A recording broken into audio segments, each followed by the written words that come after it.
Здароў! Гэта чарговы дыалог дэкскейлера. Шчыра не ўпэўнены пакуль што назаву яго 8 ці 7, бо тэхнічна тыдзень то ўжо 8 распрацоўкі ці як там сказаць, карач, похуй, але 7 дыалог я прапусціў. На жаль, як я пісаў у кам'юніці, прапусціў яго, таму што забыўся зарадку ў бацькоў, калі ездзіў да іх на выходныя. І што я зрабіў з гэтай нагоды? Правільна, я набыў новы ноут. Раз няма зарадкі ад старага, трэба новы. Насамрэч, зноў жа, відавочна, галоўная прычына гэта тое, наколькі цяжка мне было працаваць з Unity на маім старым ноуце. Ён яго тупа не цянуў, ён лагаў, аб гэтым я неаднаразова скардзіўся. І уласна таму я сабраўся з духам і пайшоў у краму, узяў сабе новы ноут. І непасрэдна яго я цяпер паказваю вам гэтую прэзентацыю. Так, я яшчэ зрабіў прэзентацыю, як можна заўважыць. Я крышачку захацеў змяніць фармат гэтай штукі, прынамсі паспрабаваць, як яно пойдзе. Але ў чаканні новага ноута мяне не было шмат матывацыі непасрэдна працаваць з Unity, і таму я вырашыў пайсці ў крыху іншым кірунку і больш адукацыйна прасвятляцца у пляне ECS. Я спажыў вельмі шмат матэрыялаў наконт Entitasa, наконт ECS агулам за гэтыя 2 тыдні, што мяне не было, і у выніку даведаўся шмат вясёлых і цікавых рэчаў, але парэкамандаваць хачу наступнае. Тут рэпазітор з дэмкай вельмі цудоўны і круты, а яшчэ ён проста цудоўны. Яшчэ вось гэтая дэмка, яна якраз таки ідзе камплектам да толка, который тут злева прадстаўлены Unity, ECS і людзі. Кайнда гэтых жа людзёў ёсць яшчэ цудоўны канал Knowledge Syndicate, ну але на Ютубе яны падпісаны менавіта як K-Syndicate, там існуе асобна Knowledge Syndicate, але там нейкія ці то індусы, ці хто, але не яны K-Syndicate. У іх на канале ёсць шмат разбораў тэставых заданняў, і ў тым ліку як мінімум 2, магчыма нават больш разбора тэставых заданняў з ECS. Вельмі раю вось гэтыя ўсе рэчы, яны там прям супер даюць шмат добрых штук, але вельмі падазраю, што YouTube мне дагэтуль не дазволіць пакінуць ніякія спасылкі ў апісанні, таму я спрабую там проста назвамі напісаць, таму ўжо шукаць давядзецца самім. Сэдлі. Уласна, а што ж я зрабіў пасля набыцця ноута? Нешта я нават зрабіў. Трэба Unity адкрыць, як мне тут падказваюць добрыя людзі. Вось, уласна, наш Unity цудоўны, улюбёны. Па-першае, бачым памылку, але мы проста яе пачысцім. Калі што гэта плагін, я не ведаю, чаму ён наёбваецца, там нешта яму ў эдітары не падабаецца. Калісьці я з гэтым разбяруся, пакуль што не зразумела, што за херня. Але, на шчасце, яно нічого не ламае, таму пакуль што мне на это пофігу больш. Давайте запустим гульню. Што ж адбываецца цяпер? Да, наша звыклая, улюбёная галоўная менюшка, святая ж памылка, гэта зноў жа яна зноў жа нічога не заважае, таму хай будзе сабе. Націснем play, і тут спаўніцца наш чубрык. Вау, круто, так.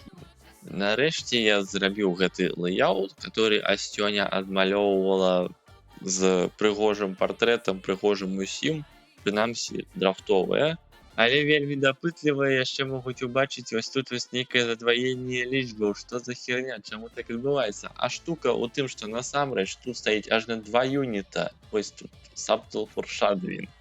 І калі раскрыць дэбажныя прыкалюхі ад Entitasa, то можна заўважыць яшчэ, што іх сапраўды 2. У нас ёсць юніт Ally Круг, вось гэта ён, і юніт Enemy Test Enemy, который таксама спаўніцца, у яго таксама ўсё ёсць, але дзе ж ён ёсць? Справа ў тым, што ён на той жа пазіцыі, і яго проста трэба парухаць, каб убачыць, і вось тады ўсё адбудзецца. Вось гэта наш вораг. І зразумелая справа, гэта непасрэдна тое, чым я буду надалей займацца, каб гэтыя чубрыкі спаўніліся адпаведна таму, як яны маюць спаўніцца. Добр, апрача Апрача гэтага функцыянала яшчэ быў дададзены такі цудоўны канфіг, который ўласна і выкідвае памылку. Гэта плагін, ён называецца Smart ID Table, неяк ён называецца. Ён дазваляе такім немудрагелістым чынам, паламалася нешта. Трэба просто нешта напісаць тут, тады можна дадаць гэта, і тут можна яшчэ штось напісаць. Ён у любой укладзенасці можна гэты штукі рабіць, можна не рабіць. Гэта айдішнікі, яны будуць тады складанымі, власна, відавочна можна зрабіць некалькі падтыпаў, і будзе ўсё вельмі добра, і потым з гэтых айдішнікаў можна будзе абіраць у адпаведных менюшках. Вось тут, напрыклад. І вось усе выбары, вось яны тут з'яўляюцца, і ўсё ёсць. Супер, падабаецца. Другі фані плагін гэта Scriptable Object Table. Ён дазваляе прагледжваць вот такія аднатыпныя Scriptable Objects, як вось гэтыя, напрыклад, у выглядзе табліцы. Для гэта нам трэба любы інстанс гэтага Scriptable Object запихаць сюды.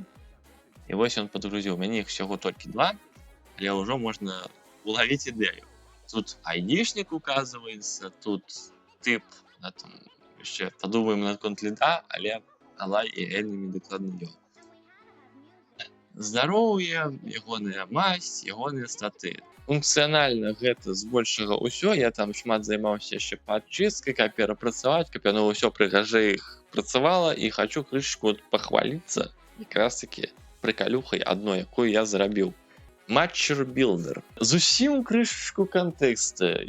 Entities, которые я выкарыстоўваю, гэта пэўная рэалізацыя парадыгмы ECS на Unity, што значыць Entity Component System, дзе кампаненты гэта звесткі, которые захоўваюцца на энтитях і апрацоўваюцца сістэмамі.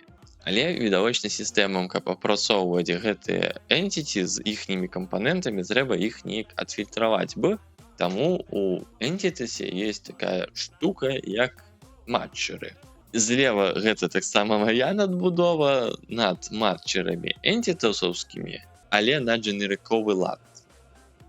І яно плюс-мінус так і пішецца ў арыгінальным Entity, толькі проста замест scope matcher дужачкі game будзе game matcher. Карацей, але не дженерыковая, а код генераваны. І не будзе метода get, будзе просто property там loading, property unit ID. Але мне нешта ударыла ў галаву, і я вельмі загарэўся ідэяй зрабіць таго, каб гэта было больш verbals, і каб можна было пісаць, власна, як паказана справа. Мы можам напісаць просто взять групу з кампанентам loading і кампанентам unit ID і кампанентам портрет і без кампанента loaded. Вот наколькі яно fluent чытаецца. Цудоўна. Ось такая вось вясёлая прыкалюха. Калі раптам хтосьці зацікавіўся тым, як яно рэалізавана, вось поўны код рэалізацыі, да, гэта адна кляса. Я тут нават стрэлачку маляваў, каб прадэманстраваць, што гэта далей. Ідзець пасля вось гэтага.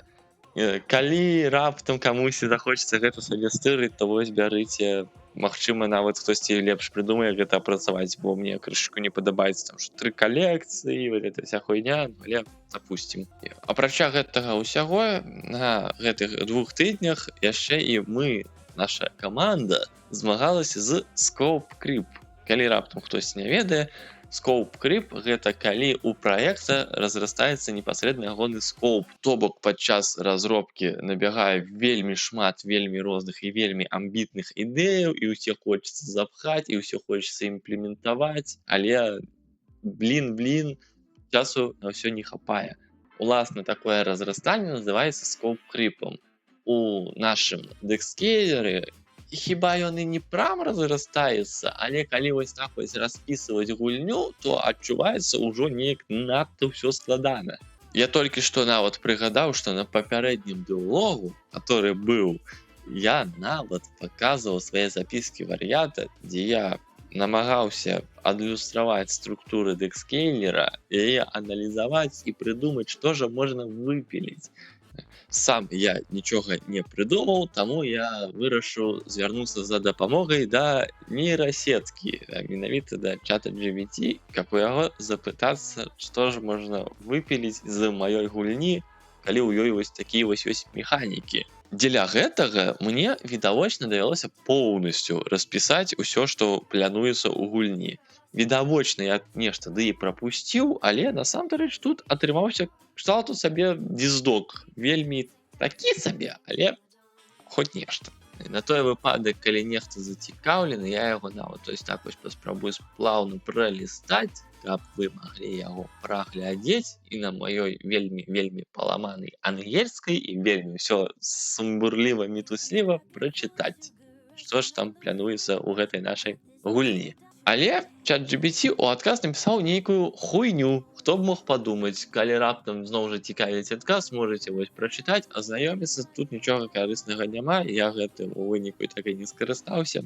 Але ўсё-ткі, чым нейрасеткі actually вельмі карысна, яно мяне наштурхнула на ідэю, што можна было б выпіліць экшн-карткі. І што патэнцыйна сапраўды мае нашмат скараціць гэтую ўсю складанасць гульні, бо ў нас больш не будзе гэтых экшн-картак, гэтай сістэмы, з тым, што яны ідуць па парадку, што мы іх можам рэордерыць, што это платна, што яны адна за адной, што ў нас картка, яна ўжываецца адразу на ўсіх, і яшчэ ў залежнасці ад статоў яно будзе ўсё па-рознаму.